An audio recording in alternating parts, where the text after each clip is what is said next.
So this was a last week test, the multiple choice question MCQs related to the topic 1 to topic 7, except topic 4, which is about the moles stoichiometry.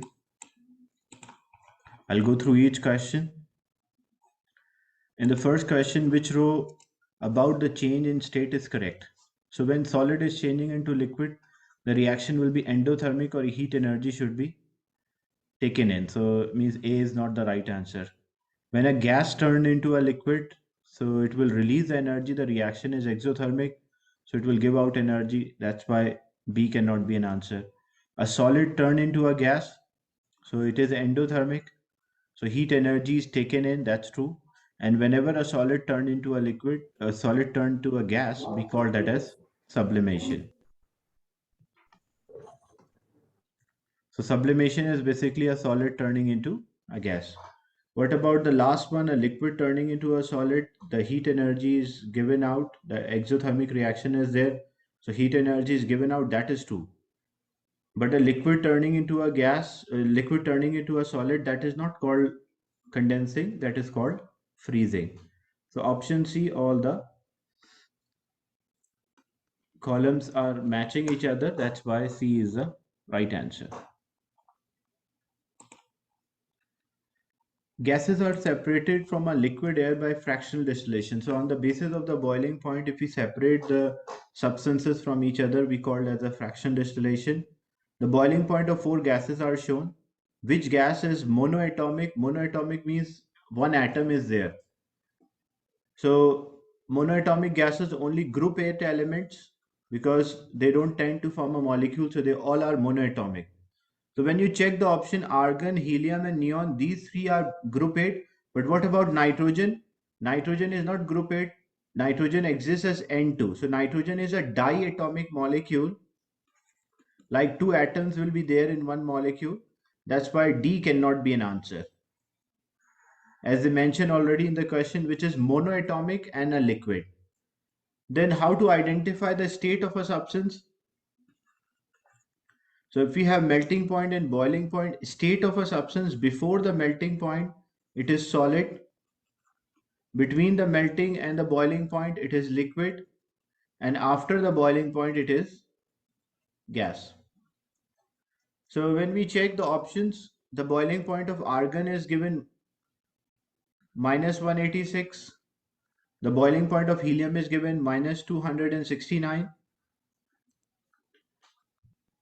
And the boiling point of neon is given minus 246. We don't have to check for nitrogen because the nitrogen is not a monoatomic gas. Nitrogen is a diatomic gas. So when we check, because we want to identify the state at minus 200. So when we check, this is minus 186. So minus 200 is smaller because in negative, like minus 200 is there, then minus 186. So minus 200 is a small value. So smaller value means minus 200 will be here. So it means that if the temperature of a substance is less than the boiling point, it means the substance will be liquid. When we check for helium and neon, where minus 200 will come, this is minus 269. So minus 200 will be after the boiling point because that's a higher temperature than the boiling point. So it will be a gas. For neon as well, minus 246 is higher than the boiling point. So it will also be a gas. So which substance is a liquid at minus 200? So argon is a liquid and as well as it is a monoatomic gas. So monoatomic means one atom is there and that is always valid for group 8 elements.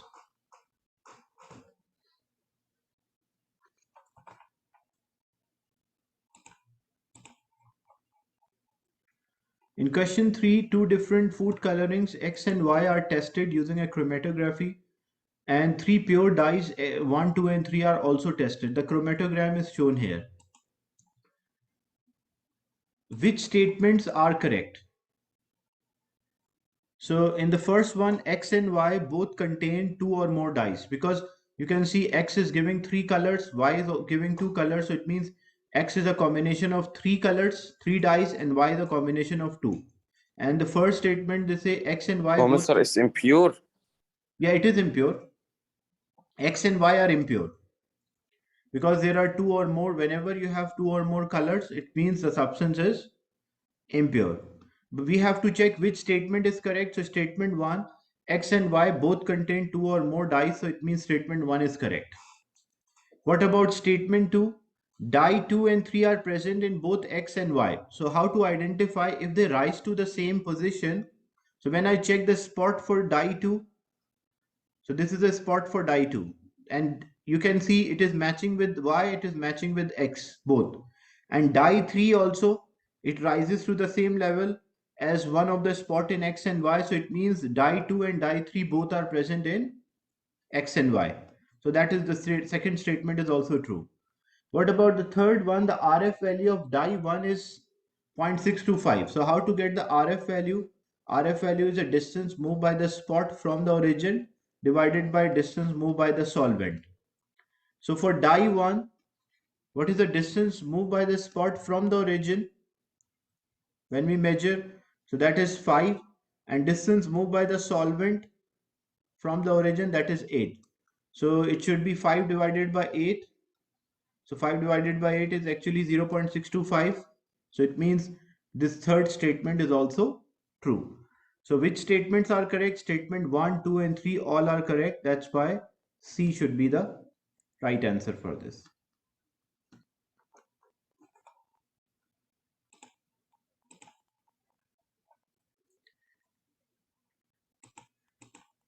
In question 4, which statement about the atoms of all isotopes of a carbon correct? Isotope means they will have same protons and electrons in the outer shell, and they will have different number of neutrons. Number will be different. They are all radioactive. Radioactive means they give out radiation. It is not true for all. There are some isotopes which are radioactive, like they can emit out radiation, but not all of the isotope, even not all of the elements are radioactive. So that's wrong. They have the same mass. Isotopes can never have the same mass. That is the definition of isotope. They have a same atomic number, but they have different mass. So B cannot be a right answer. Statement C, they have the same number of neutron. Isotopes can never have the same number of neutron. They should have different number of neutrons. Proton number is same. And they have the same number of electron in outer shell. That's true because they have same proton or electron or same number of electron in the outer shell. So D is the right answer.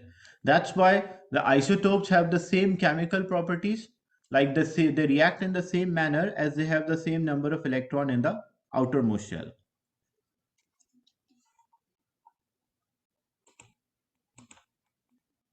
In question 5, which diagram represent the structure of silicon 4 oxide? So when you see the structure, you can see here all the atoms are identical. So when all the atoms are identical, it means this is a structure of, and this is a tetrahedral geometry. So the A is a structure of diamond. B is also having an identical atom, but it is a layer structure. So B is actually the structure of graphite. C, regular arrangement of the different particles arranged in a regular pattern. So it means it is a lattice of ionic compound.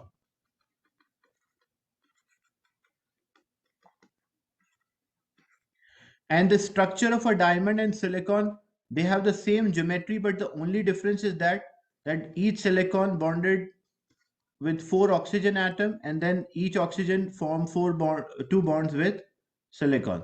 So geometry of the diamond and the silicon 4 oxide is same. The only difference, the number of atoms, because silicon 4 oxide is a compound, so it contains different types of atoms. And how we are representing a different types of atoms in the structure by representing by with a different shade or the size.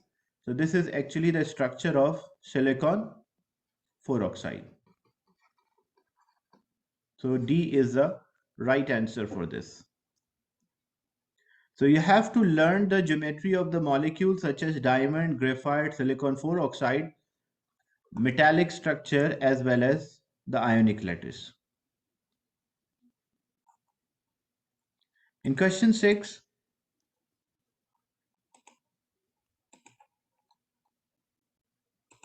Lithium and fluoride react to form lithium fluoride. A student write 3 statements about the reaction. Which statements are correct? So lithium is a metal and lithium atom loses electron when they react. So that is true because what is the tendency of the metal? Metal tend to lose electron. So statement 1 is correct. Each fluoride ion has one more electron than fluorine atom. That is also true. Example, fluorine atom, fluorine belongs to group 7. So it will have 7 electron in the outermost shell. But when it gain electron, it turn into fluoride ion, and fluoride ion will have a negative charge. So it means it is having an extra electron. So that's why it's a negative charge. So it is obvious that fluorine atom will have 9 proton and 9 electron, whereas fluoride ion will have 9 proton, but it will have 10 electrons. So whenever negative ions are formed, they will have more electrons than protons. So each fluoride ion has one more electron because each is taking one electron. That's why it will have one more electron than a fluorine atom. So statement 2 is also correct. Lithium fluoride is a mixture of element. That's wrong. It is a compound because there's a chemical reaction. So lithium having one electron in the outermost shell and the fluorine is having 7 electrons in the outermost shell. So when lithium loses one, fluorine gain that. So lithium will get a positive charge and fluorine will get a negative charge. And as a result, it will form lithium fluoride and there will be ionic bond. And whenever a combination of 2 or more compounds which cannot be separated by physically, so we call that as a compound because new substance is formed. So it's not a mixture, it is a compound. So statement 3 is not correct. So A and 1 and 2 are the right statements.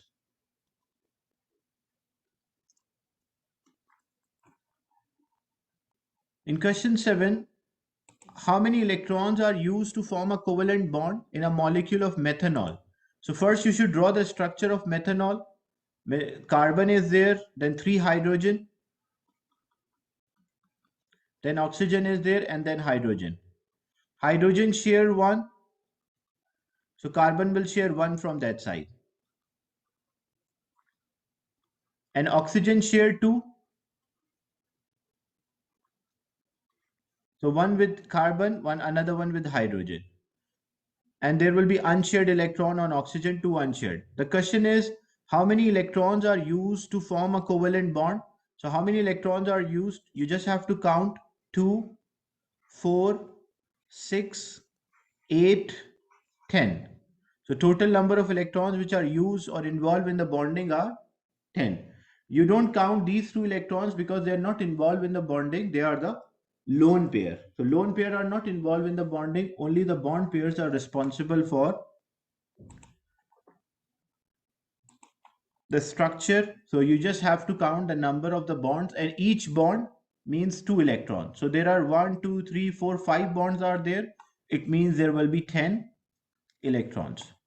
So whenever bond is formed between the atom, it should always be like an even number. It cannot be an odd number, as a bond cannot be formed by 1 electron. It is always a pair of electron.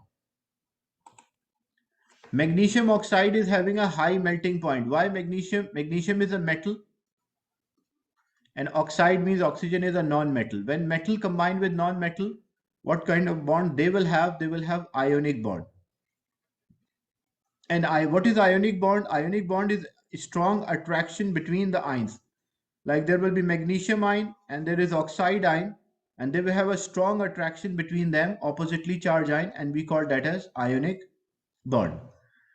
Carbon dioxide is having a low melting point. What is the structure of carbon dioxide? One carbon form 4 bonds, like 2 with each oxygen. So this is one molecule of carbon dioxide and this is another molecule of carbon dioxide. So this is one molecule, this is another molecule. And when we check the attraction between them, so between the molecules, this is one molecule and the other, there's a weak attraction. That's why covalent compounds have a low melting point. So the question is, which row identifies the attractive force that are broken when these compounds are melted? So which kind of forces break down? So in magnesium oxide, there's a strong attraction. It's not having a molecule, so A and B cannot be an answer. So strong attraction between the ions, either C can be an answer or D can be an answer. Then when we check the weak attraction between what? So it is not atom. This is like one molecule of carbon dioxide, CO2, and this is another molecule of carbon dioxide. So they have a weak attraction between them. So weak attraction between the molecules. So D should be the right answer. Because in covalent compounds, we have molecules. In ionic compound, we have ions. So ionic compound, they have a high melting point because strong attraction between the ions. And covalent compounds have low melting point because weak attraction between the molecules. So D is the right answer for this.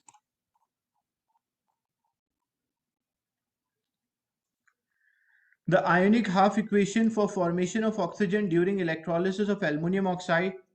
So look, if oxygen is -2, oxygen is -2 or 2 minus, it will lose 2 electron. You can write like this, like oxygen is -2 or 2 minus, it will lose 2 electron, it turn into oxygen atom.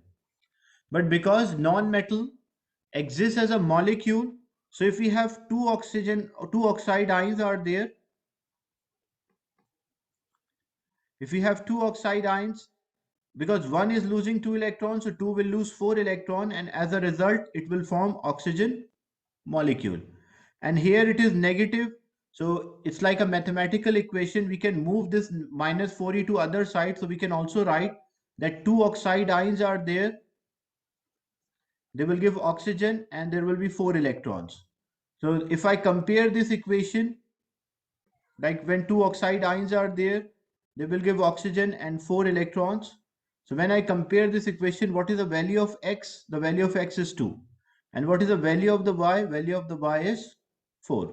So D should be the right answer, that two oxide ion losing 4 electrons to give oxygen molecule.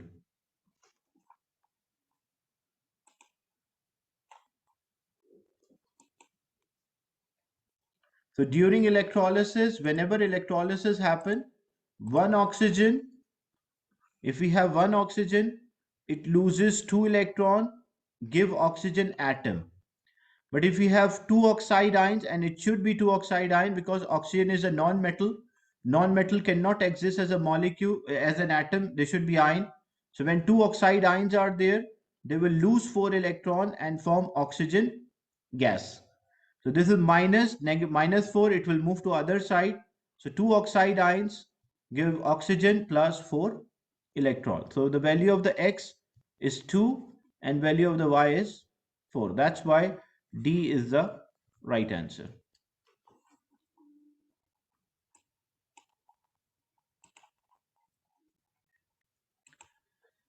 Then a compound has a molecular formula of X F2 and the total mass is 70.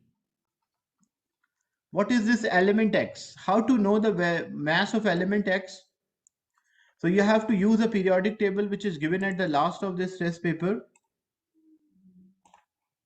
So this is a periodic table. The total mass of a compound is 70. It contains two fluorine atoms and element X is there. So fluorine, the mass of one fluorine is 19. This is the atomic mass, that is 19. So if one fluorine is 19, there are two fluorine atoms. So it means we don't know the mass of this substance. So this is X. We don't know its mass. Plus each fluorine is 19 and there are two fluorine atoms. So it will be 19 multiplied by 2. And the total sum should be equal to 70. That's a total mass. So one fluorine is 19 because there are two fluorine atoms. So 19 multiplied by 2, the total sum should be 70.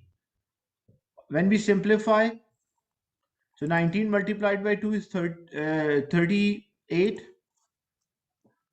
So X plus 38 is equals to 70. 38 is added here. So 38 is added, other side it will be subtracted. So it will be 70 minus 38. 70 minus 38 is 32. So means the mass of this element is 32. So you have to check a periodic table again and identify which element is having a mass of 32. So when you see the periodic table, when you check the periodic table, you will find the element which is having a mass of 32, that is sulfur. So it means this element X is sulfur. So the options which were given, even you can solve the other way around, like you can compare all the options. As I mentioned, if the element is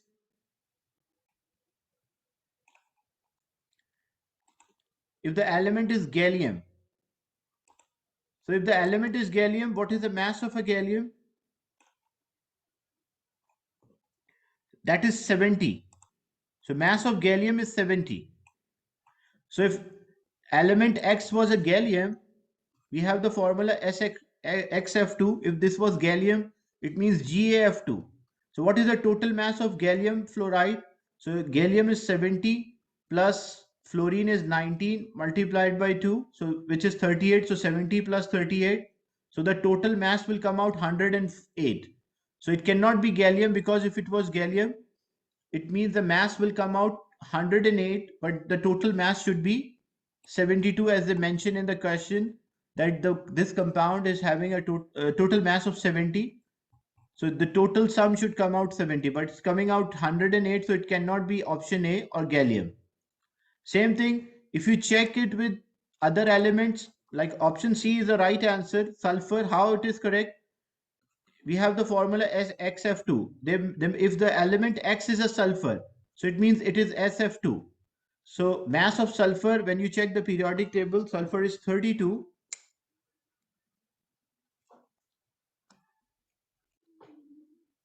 So sulfur is 32 plus fluorine is 19 multiplied by 2. So this is 32. 19 multiplied by 2 is 38. So 32 plus 38, that makes 70. So that's why sulfur is the right answer. So when you check the mass for each element as an element X, you find that it won't be 70. It is only 70 when the element is sulfur. So C is the right answer for question 10. The diagram shows a section of overhead power cables. So this is about the overhead power cable. A steel core is used. Which statement explains why a particular substance is used? Aluminium is having a low density and it is a good conductor of electricity. That's why we use it for overhead cables, because metal can conduct electricity, and because it's having a low density, so it does not have too much weight. It can be easily lifted up. So A is the right answer. Why not B? Ceramic is a good conductor. That's wrong. Ceramic is not a conductor. Ceramic is a insulator.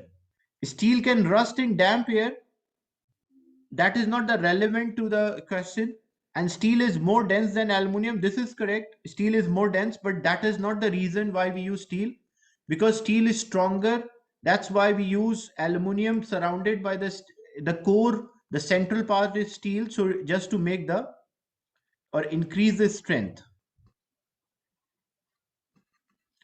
So purpose of the steel core or central core is to just increase the strength of aluminum, so that this aluminum cannot snap or break down.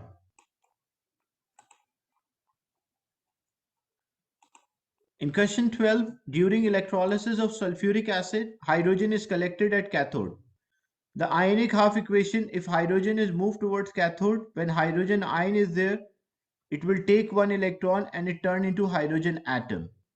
But because hydrogen is a non-metal, it should exist as a molecule. So when two hydrogen ions are there, they will take two electrons, and as a result, it will produce hydrogen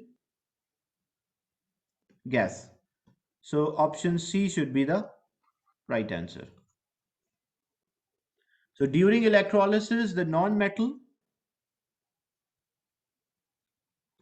why D cannot be an answer? Because if you move these electron other side, then the equation will be two hydrogen ions are there, then it will give hydrogen gas and minus 2e. This is same because if it is plus 2e in the left hand side, then it should be minus 2e on the right hand side. But option D is wrong because it is written plus 2e.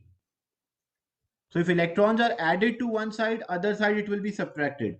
If electrons are subtracted at one side of the equation, other side it will be added.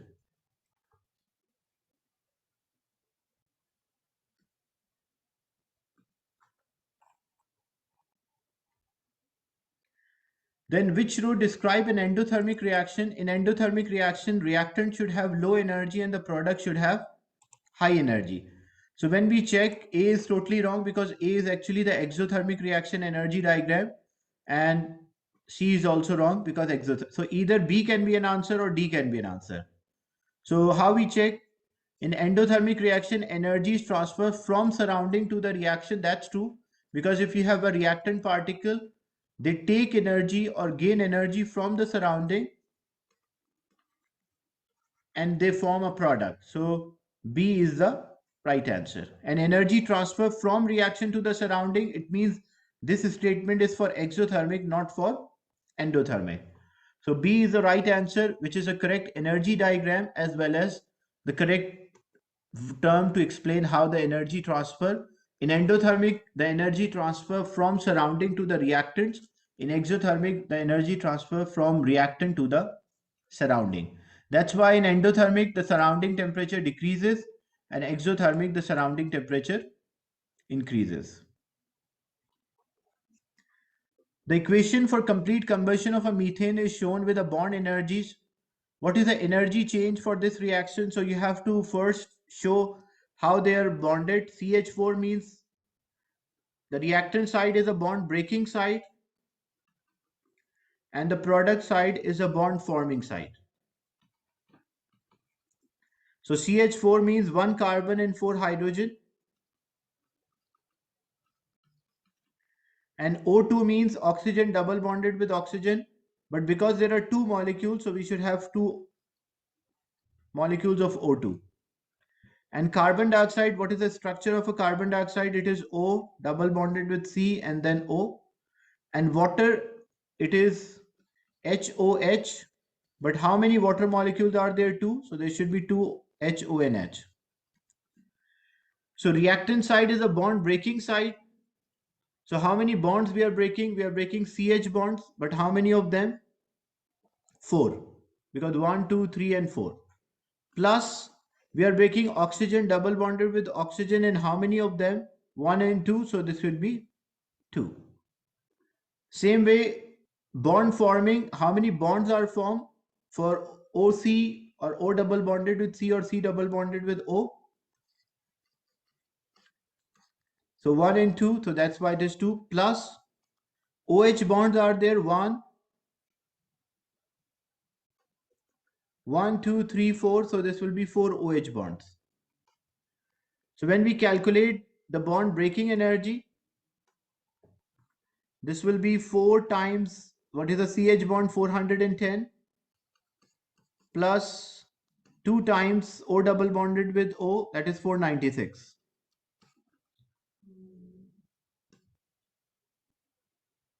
So the total bond breaking energy, it is 410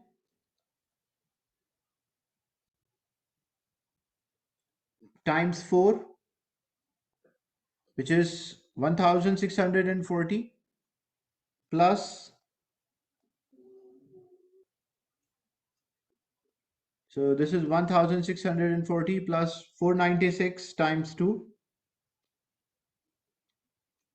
992. We will add 992 to this 1640, which is 2632. That's a bond breaking energy. What about bond forming energy? This is 2 multiplied by O double bonded with C. So OC bond energy or CO bond energy is 805. It does not make difference if you change the order, OC or CO. And 4 OH bonds are there, that is 460. So 2 multiplied by 805, which is 1600. I'm writing it here, 1610 plus 4 multiplied by OH bond is 460. So it is 1840.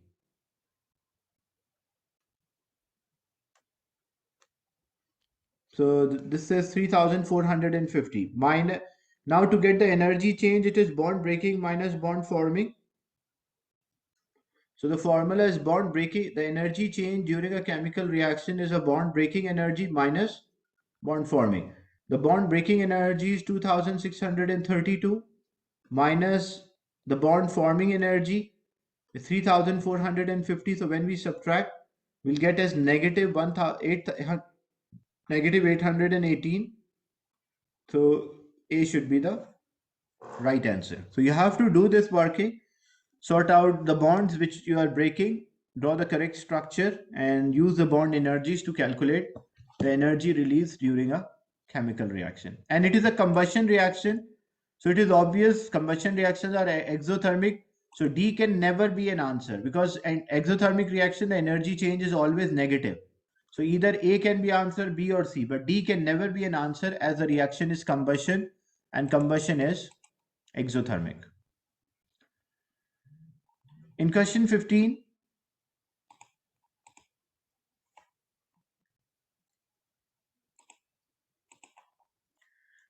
hydrogen fuel cell can be used to power the car. Which statement about the fuel cell is correct? The balance equation for hydrogen. So this is not the balance equation. You can see we have two hydrogen, that's true. But we have two oxygen and on the product side we have one oxygen. So this is not the balance equation. The fuel cell generate electricity. Yes, it can produce electricity. Any source, if we are using something as a fuel, so that energy can be used to generate electricity. That energy can be used to drive any mechanical system. In fuel cell, hydrogen is reduced. Hydrogen is not reduced. Hydrogen is oxidized. How we identify hydrogen is oxidized? Because if hydrogen is added to a substance, if oxygen is added to a substance, addition of oxygen is known as oxidation. So that's why 3 is not the right answer. The reactant are gases at room temperature. That's true. Hydrogen is a gas and oxygen is also a gas. So statement 2 and statement 4 are the right. That's why C is the right answer.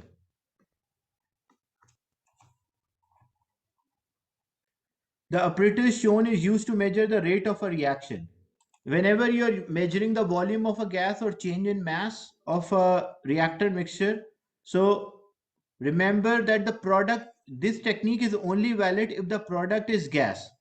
Because if the product is a gas, then we can only identify or we can measure the volume of the gas. So when you check the first reaction, hydrogen is a gas here. The second reaction, sodium chloride and water, no, not a gas. Solid and aqueous, not a gas, and solid. So which one can be used? The reaction in which the gas is given off. So when they react with each other, a gas is given off, and that gas we collect in the gas syringe, so we can measure the volume of the gas. So remember this thing, when for reaction in which a gas is given off, we can use this technique only. If there is no gas given off, then there is no use of using a gas syringe. The last question, magnesium react with copper oxide. So we have magnesium, it mixed with copper oxide to give magnesium oxide plus copper. Which substance is oxidizing agent? Oxidizing agent help in oxidation and by itself it is reduced. So when we check the changes, first it is magnesium and then it become magnesium oxide. So magnesium become magnesium oxide, it is the addition of oxygen. If it is the addition of oxygen, this change is known as oxidation, and the substance for which oxidation happens, that is known as the reducing agent. Same thing, copper oxide become copper metal. So it means it is a removal of oxygen. If the oxygen is removed or oxygen is released, it means this change is called a reduction. And for substance which reduction happen, that is known as oxidizing agent. So which substance is oxidizing agent? Copper oxide in this case is an oxidizing agent.